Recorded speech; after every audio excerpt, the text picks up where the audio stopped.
Hey everybody, welcome to What the Flake, taking a look at Humans, episode 2. Francis, Kim, Alonso. Okay, this is a dumb thing, and it drives me nuts when people say it about, movies or TV shows, but I'm kind of thinking it, which is, I'm not rooting for anybody. What? Not at all? No, everyone is giving me the creeps. Not the humans, kid. The synths. The kid is fine. The kid is trying to find his way into groping the wheel. Oh, that kid is very creepy. He's cast very well, too. They did not cast like the sort of typical cute teenager. They cast like teenage boy. Teenage boys can be a little creepy and awkward. Yeah. You know, I used to work at a daycare, and I think that's definitely the case. No, I believe the character. Let that not be in question. But no, I don't know.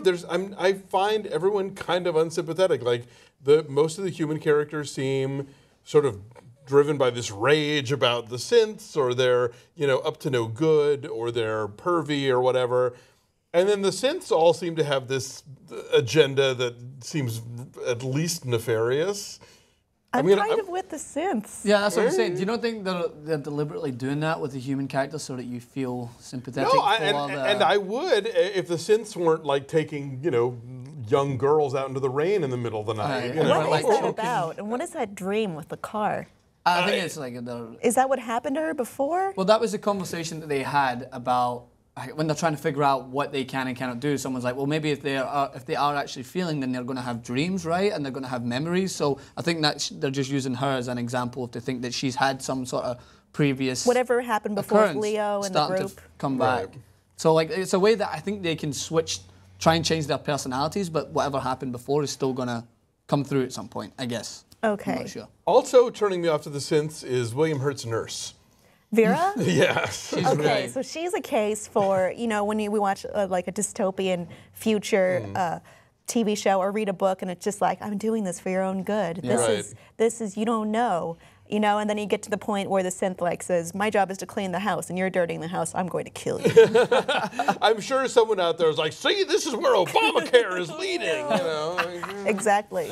But I wasn't here for the first episode with you guys, but I'm in. I mean, I'm in for because I feel similar to you. I don't know who I'm trying to see, who I want to come and emerge through the other end, but I'm still very interested in the way they're going with it, because I like that society in this environment has just become so accustomed to it that it's just every day is just normal with these synth characters, but to have them feel their own. For one, I need to give a lot of credit to the acting, because I can imagine it's very hard, it's very easy to act like a robot. I read that they had to go to a synth school where they all learned got rid of their human tics and learned certain Do you think their first audition was, can you do the robot? And they had to dance off and see if they all right, you got it. You got the role. No, I'll I don't know if they're doing any kind of post-computer stuff to her face or whatever, but Anita in Repose gives me the yin-yang. She is so creepy. That scene when she creepy. When she gave there's something just so like about she gave her the spider, and then she's like, oh, you knew I like spiders? She's just staring at her through the mirror. I watch it at night, and I'm like, why am I doing this? This is really creepy right now. Yeah, she's beyond unflappable. I mean, she should be winning the poker championship. I thought it was cool. Yeah. It's funny. So yeah, I don't know. I'm just, if anybody, I think I like William Hurt. Because he obviously, designed these things, with a more compassionate streak, and I love the links that he's going through to protect his sort of aging, eye bleeding, Oni, Yeah. I'm interested. I want to see where this show's going to go. I don't feel like I can predict it. That's what's kind of cool. I mean, we're finding out more about the synths, and on the one hand, I think it's interesting that the show isn't making it cut and dry of sweet robots being abused by bad humans. Yeah. But I don't know. There are little bits of humanity that I'm picking up along the line. I like that the mother and daughter are bonding over things. We both hate synths. So now we're best friends. Bonding over hatred. Yeah. Just like real life. Because I think they do a good job of balancing out whether you're going to sympathize with the synths. But then when you think about it, the one who was then turned into a prostitute synth was Niska. She took very drastic actions, and did she kill the guy? I'm not sure if she did or not, because therefore these machines were designed. It's a little cloudy what they were designed for, but you have to imagine they were designed to serve, and they're no more so than a phone or any other part of technology. So if they start to go against what you're expecting them to do, you would be pissed, right? Everyone would start to get upset if your phone wasn't working now. So you kind of Do you think don't know how to decide with which side to go with? Projected that a little bit by like, you know, her John was like, at first you thought he was like, oh, I'm nervous and shy, but then it turned out to be like he was creepy and weird. Yeah. Like maybe they were setting it up like, oh, well, you know, he's mistreating them and maybe he deserves what's going on and this is poetic justice. Well, I mean, we're clearly meant to side with her, that she has a moral stance, and that she has a moral stance obviously makes her different from the other synths. Yeah, I mean, like, with her feeling, she's a sex slave, and she is fully aware of all the horrible things going on. Right, right. You know, and it fits into this show in that, like, you know, the school janitor, the housekeeper, like, they're really going after these, and even the voice on the phone, like, you know, when he's complaining about a synth. To a synth, exactly. Yeah, like oh no, we don't have to like have the call center in Mumbai anymore. Yeah. We'll just have a bunch of synths answer the phone and I like say the same stuff over and over again. They're having a little dig in about obviously how our world now is just controlled by everything that's technology. Like apparently there's going to be drive-through McDonald's now that you don't even have to have a person there to even talk to you. You're just going to have to do everything through a computer. And I think that's what the girl on the show was talking about. She's like, what do you want me to go to school for? So I can study to be a brain surgeon, but in 20 minutes a synth could do the exact same thing that I do. So I think they're trying to hit a little nerve there about how our world is just becoming so involved in technology that there's not going to be everyday jobs for people that actually need those jobs, and they can just be easily manufactured. Yeah, I mean, I do like this show on a metaphorical level in terms of what it's really about and what it's sort of saying about the way we live now. Yes. And what you know, where are we going and what have we done to ourselves? And we were saying that the one interesting idea of the new Terminator movie is that, you know, we're all so hooked into our screens and the cloud that we'd be like, yeah, Skynet, sure, bring it on, as long as my phone's connected to my toaster, great, you know.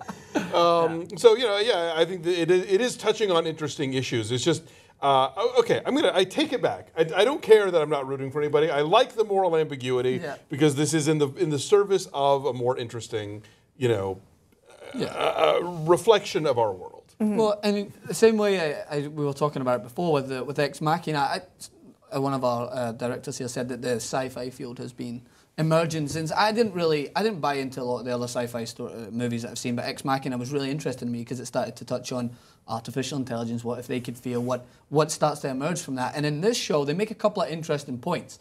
They're like, how do you think these machines can't feel when they're taught to do something? Like when you're born and you come into this world, you're not taught how to love or hate, you learn that. So if you're making a machine that's supposed to do things for you, they're picking things up as they go, they're learning, so how can they not learn to love or feel when you think about it?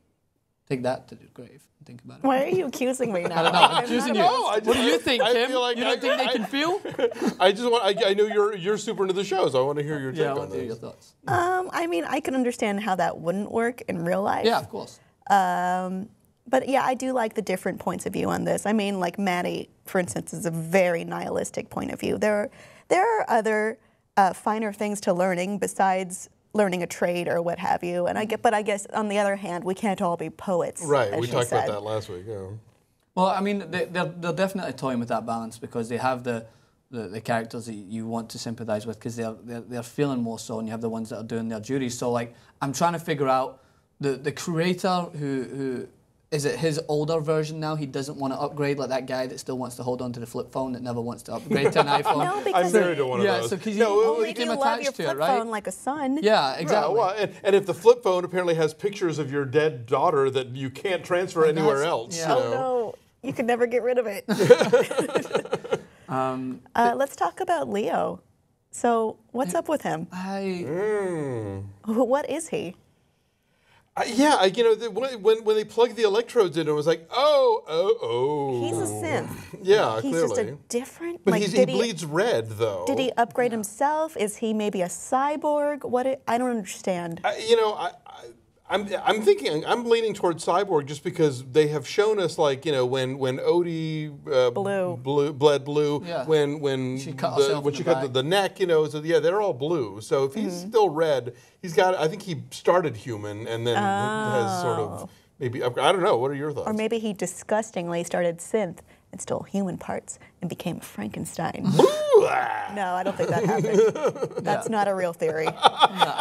Could be. Could happen. But it was, so I don't really get his motive behind it. I think he's just similar to the other characters, has grown very fond of one of the other characters, but I'm not sure how they emerged. I know he created them, but when it seemed like they were capturing... I think he didn't create them, but he gave them consciousness. Consciousness, okay. So this is why it's interesting to me, because I'm not really clear on it, but the person who I would say portrays the most authentic synth with consciousness is the girl who happens to be the prostitute. Now, Niska. like that scene where she's washed down and then she goes into the room, and once they leave, she screams like in the camera, and I thought it was a very captivating scene. I think she's very interesting. Mm-hmm. Yeah, I'd like to see how that develops more. Yeah, and when she says something like, he said to her, I guess they can turn their pain off. She said, like, turn your pain off, and she's like, no, I'm not. No. Yeah.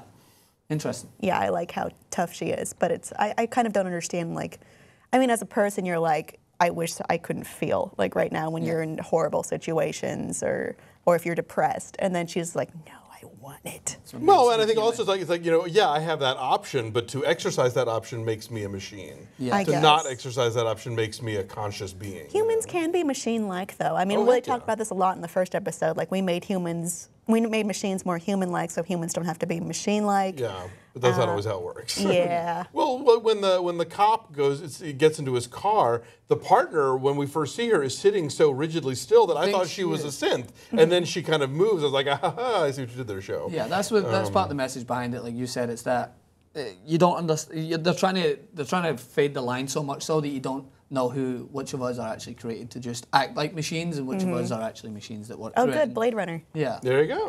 That's what I think it is. So I think we're all some of the Sneetches have stars on their bellies and some of them don't. I think we're all in agreement that it's a little ambiguous where they're going, but it's still interesting. I think it's really intriguing, and I'm really excited to see where it goes next. I think it's getting a little bit more exciting as we get, as we understand the rules of this universe, as all series like. Yeah, absolutely, and we're getting clued into what the relationships are and who did what to whom and why and how. So I have to say, I'm enjoying watching the show. I like it better after I talk to you about it. So I'm glad we're doing this. I'm really selling you on this. You are. You're bringing me over. So we'll be back next week with more of this. Come join us.